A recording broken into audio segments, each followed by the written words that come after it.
Well, I started with the repertoire with just the cello part by myself and listening to the recordings, and then we got into the first couple of rehearsals. And I feel this way with every single piece that I've ever worked on. It always feels like absolute chaos at first. And the beauty of the rehearsal process is eventually it starts to become more orderly, and I start to understand all of the intricacies of this music, which is just absolutely beautiful. And a real hallmark of excellent music, which this is that it just keeps getting better and better the more I know it.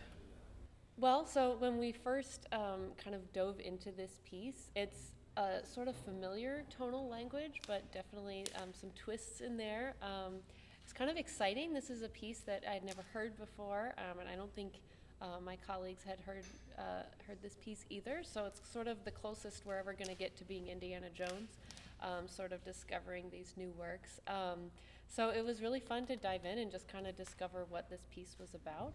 Really unknown music, and it's been, of course, the first encounter of the Mexican chamber music for me. The first thing that really struck me is how beautiful and how rich that language is.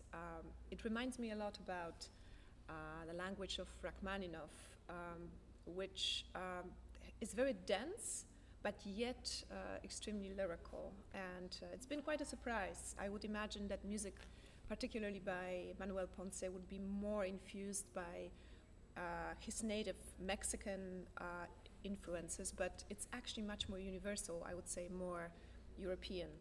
So that was surprising, but also really rewarding. Both composers, I think, were monster pianists. I've heard some actually bad recording quality of a recording of Ponce playing his Concerto Romantico in Mexico City, and just amazing virtuosity. I'm going to talk about the Ponce in particular. The music reminds me of a lot of different composers' music, but it feels like its own composition in itself and its own particular style.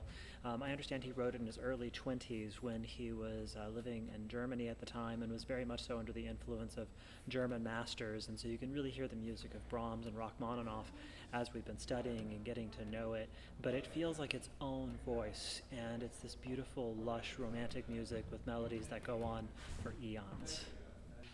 So I'm going to talk about the Rolón Piano Quartet.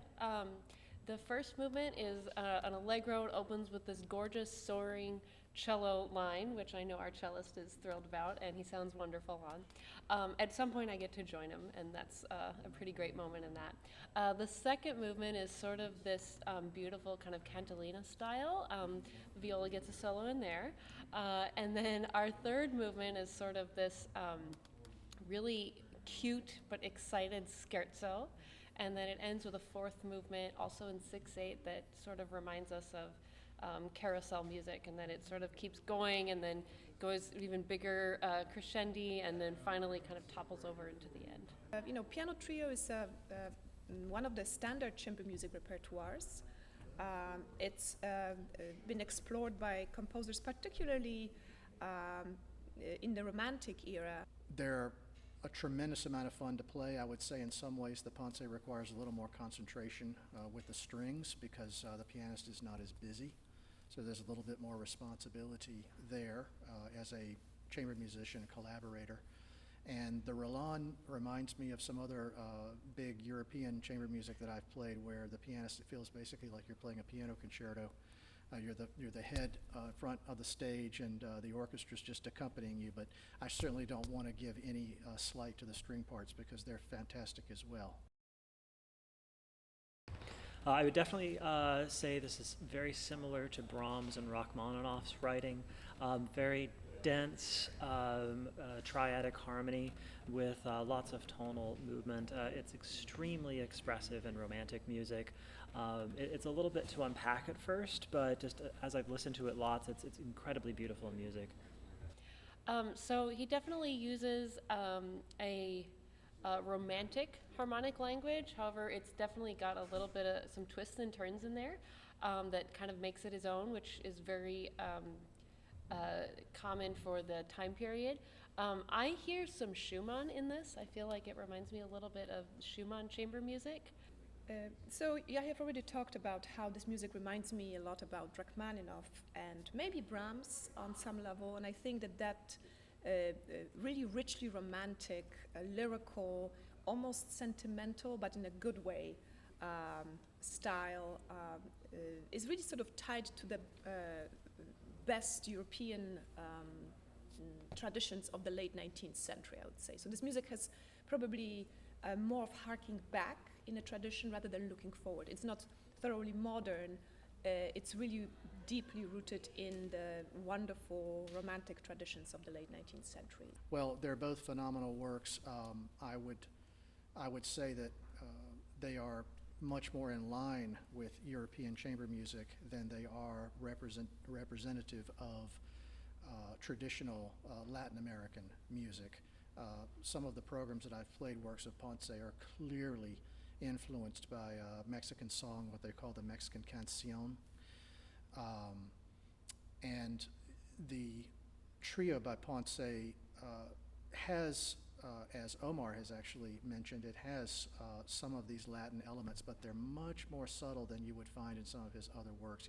Ponce wrote quite a bit of solo piano music, and a lot of it sounds very much like in the line of Latin American tunes that have been set to the piano. The idea of the Ponce project, the foundation, is to play the music so people can hear it. In my opinion, it's as good, or some compositions even better than the Europeans. But that's not for me to say.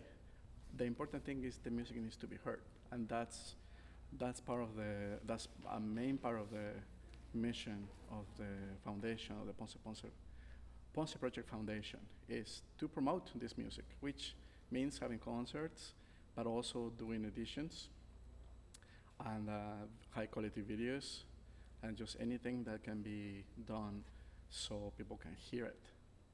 Yeah, I founded this in the summer of 2019. In reality, I've been thinking about it for years because I realized this repertoire is not played much.